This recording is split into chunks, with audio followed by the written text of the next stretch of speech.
All right, hello everybody. I am delighted to be here to be able to speak to you about the maker movement, which is something I've been a part of for about, I guess, coming on 6 years now. I am Ben Hibben. I am a giant nerd, but you do not need to be a nerd to be a maker, but it is helpful, I think. So there's my techno Viking getup. Buddy of mine laser cut that shield or sign out of thin plywood, and you can see it up at our table on the 3rd floor if you like. That is the excellent. All right. Yeah. All right. So I'm here to talk about hackerspaces and makerspaces. This is a movement that started in Germany and spread all over Europe, and in 2007 it came to the United States, and people started doing it here. My hackerspace is level 1. That's our motto, which is probably safe, because that's our general outlook on safety rules. It's probably safe. We're going to do it. We're an educational 501c3 nonprofit. Our goal is to help people make cool stuff. That's all we want to do, is help people make cool stuff. And we really are not picky about what it is. Yeah, so all sorts of fun stuff. We have an amazing community and culture of sharing and knowledge and tools and stuff like that. People come together and put together a workshop. So, for example, I'm not a rich guy, so I can't afford a $10,000 laser cutter. And there's only so much woodworking tools that I can justify stuffing into my garage before it gets a little silly. But if I join together with, say, 50 or 60 of my friends, we can each pitch in $50 a month, and we can buy things like a $10,000 laser cutter or a full wood shop. So that is the main, that's the main genesis of why our space was formed. We just want to help each other make cool, fun stuff. So some of the tools we like to use are bandsaws, welders. We've got a $17,000 shop bot we got from a grant that we were given because we're a 501c3. We've got full wood shop. We've got a nice metal shop. We've got vinyl cutters, laser cutters, 3D printers, sewing machines, including embroidery machines, all sorts of arts and crafts supplies, all sorts of paper, regular tools, hand tools, power tools, batteries, a whole boneyard full of old electronics people have brought over and dropped off and said, hey, do you want to take some parts out of this and build something cool? So we do. You can take a DVD apart, and a DVD drive apart, and use the little stepper motor in there to make something cool. We also have a classroom, which is really important because our mission is education. We want to help people learn. It doesn't really matter what it is. We've had classes on beekeeping and retirement planning and microprocessor programming and object-oriented programming and how to make birdhouses, all sorts of fun stuff like that. So, oh yes, this is my favorite part of this presentation. And I get a little emotional about it, but really what the maker movement does is it empowers people. I wish that this had existed when I was in high school. It is so much easier now to come together and learn how to build something cool on your own than it used to be. It used to be that if you wanted to make some custom piece of furniture that did something really cool with an RFID tag, you would need thousands of dollars worth of electronics gear and an electrical engineering degree. But nowadays you can use something like an Arduino, which is a $15 microcontroller for dummies, basically, which is how I can use it because I am not an electrical engineer. And you can build something really cool for just a few $100s or often less. The other thing I love about our space is I have had the opportunity to make some absolutely fantastic friends. My buddy Charles designed these, my LED bling that I'm wearing, and taught me how to make them. So all of this is hand assembled. He also designed this, and this is a kit that we have that you guys can come to our table upstairs on the 3rd floor and assemble yourself. It's free. Oh, yeah,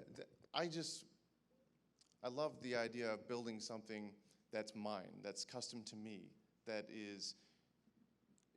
meets my particular needs. I don't want the cookie cutter, one size fits all, whatever, anything. I like to make it mine. And that's one of the cool things about the maker movement is you can begin to collaborate with others and build your own ideas. And to me, that's very empowering because you don't have to go to a store somewhere and buy whatever somebody somewhere else decided that you should buy. There's no black box that you have to consume whatever media you want or whatever. You can build it yourself.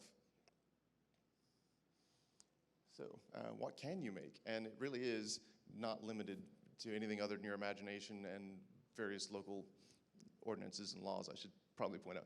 But again, our motto is probably safe. This is Butterscotch. She's the robotic fire-breathing pony of doom.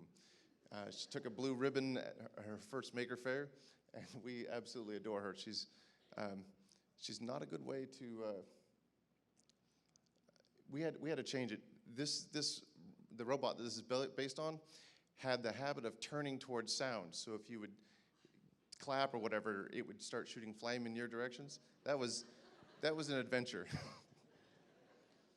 But people hack on all sorts of stuff at makerspaces.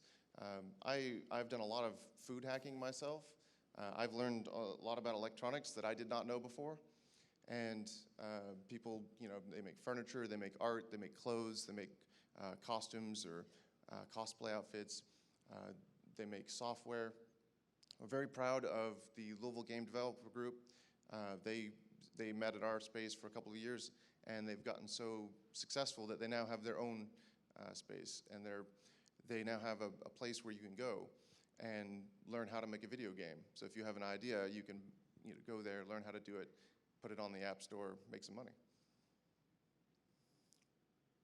And I brought some pictures of various projects that people have worked on at the space over the years. As I said, we want to help people make anything. So sometimes you'll hear the word hackerspace and you'll think, oh, that's just a bunch of 30-year-old white guys talking about computers all day. And I'm not going to say that doesn't happen, but we have a very diverse crowd. Our president is Danielle Blank. She's up at the table teaching some of the soldering workshops, and I highly recommend talking to her. We have people that come by and just do felting and art and painting, stuff like that. We have a couple painters that come by, and I keep trying to talk the painters into going, all right, the painting is cool, but what you need now are some LEDs in the canvas so that it's interactive. And then we'll put a motion sensor underneath the frame, and when people walk up, the stars will sparkle. And none of them have taken me up on that yet, but working on it. Of course, some of the creations are a little more bizarre, I guess. So one of our members skinned a robotic monkey head, took out all the electronics in the inside because they didn't do what he wanted it to do, and he made it do what he wanted it to do. And now it's, I guess, delightfully creepy is the word. And then there's the bad idea robot, which I'm proud to say I helped build. My friend Patrick came up with this idea. It is fantastic. You press the green button on the top, and it gives you a bad idea. And it will either give you a bad idea such as fire tastes like chocolate, or if the label says do not induce vomiting, then it is clearly safe to drink, or some other terrible, terrible advice that you should not take. Or it will do a Mad Lib style, where it takes random words from folders full of nouns, verbs, and pronouns, etc., and it'll say, connect high voltage capacitors to the pins on your Arduino, or shave with the bandsaw. Very bad ideas. My all-time favorite, though, is when it starts leaking plans for the robot world domination.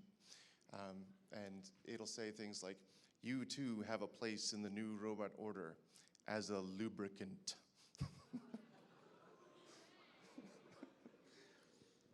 But it's not all weird stuff. Sometimes we build practical stuff. I'm a nerd, I forget names. I forget this gentleman's name, I think it's Nick. He built a computer tower out of laser cut wood for his home computer. And it ended up being really, really pretty by the time he was done. And then that's actually Patrick in the green shirt. He's sitting next to my friend Aaron. Aaron is, he also has a proclivity for LEDs as I do. And so he has a beautiful umbrella in his backyard, which has these LED strips, and it's actually quite pleasant to sit out there and chat in the NART. So I mentioned 3D printers.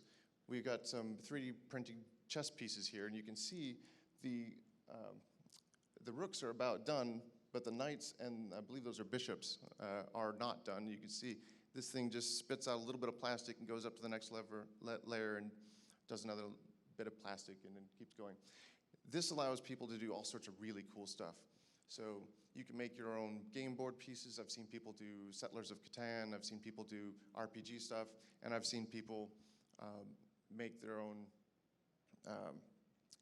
prototypes. So there's a friend of mine at the space who wants to experiment with supersonic airflow. So he's building his own supersonic nozzles. But rather than spend thousands of dollars having them milled out of metal, which he doesn't have, he's 3D printing them, testing them to see if they work, and then when he finds one that works, he can invest the money he has in that one. And then I've learned how to do electronics, so I had to throw one of my projects in there. That's all done by hand with a fine tip iron and tweezers, so I'm kind of proud of that. That is not machine made. Laser. We have 2 lasers at our space, and they are fantastic. The first thing I think the second thing we did when we got the first laser was laser etch the Nyan Cat in a cherry Pop-Tart, because we're nerds. The most recent workshop that we've had was making longboards and skateboards.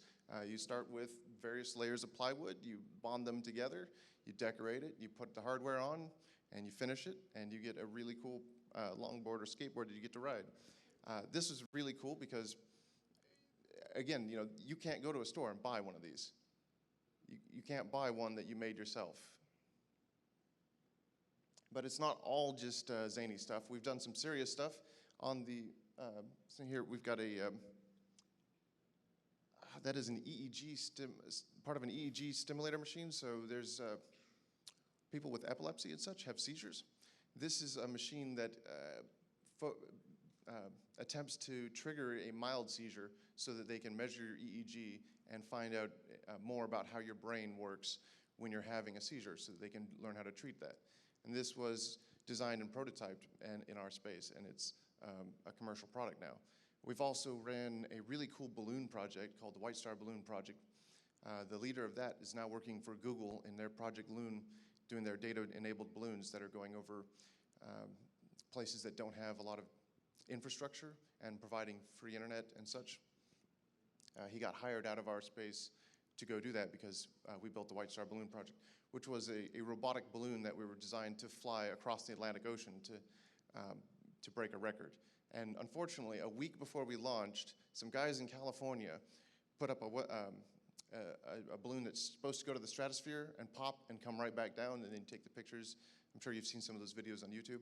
Well, one of the 3 balloons didn't pop, and it started crossing the United States, and it got really close to that record distance, and we're like, oh, no, no, no, no, no.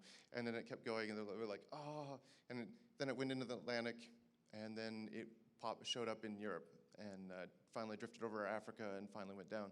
Smashed all of the world records. We still flew our balloon, but it was, we didn't, we're not, set the record. Oh, and then that is another example of a custom thing that someone built. She built a lovely parasail with colored LEDs in there, and she just loves that thing. All right, so that is supposed to be a picture of Cherith eating a cheeseburger while racing in the Power Wheels Racing League. If you're familiar with the Power Wheels, those are the electric cars that you buy for kids. We like to build them a little bit faster. We take the little motors out and put big motors in. We take the little batteries out and put much bigger batteries in. And then when we moved to our new space, we did not have a ribbon cutting. We had a ribbon exploding. Last project I'll show you here is a robot that somebody cobbled together. It looks like a line-following robot, but I honestly don't know the details of this one. But it's just an example of taking a bunch of small parts and putting them together to make something yourself. So if you want to come up to the 3rd floor, we'll be giving away these kits. You can learn how to solder and have a little bit of LED bling, and you can play a game on our Raspberry Pi-enabled arcade game system, and you can hang out with some of us. Thank you very much.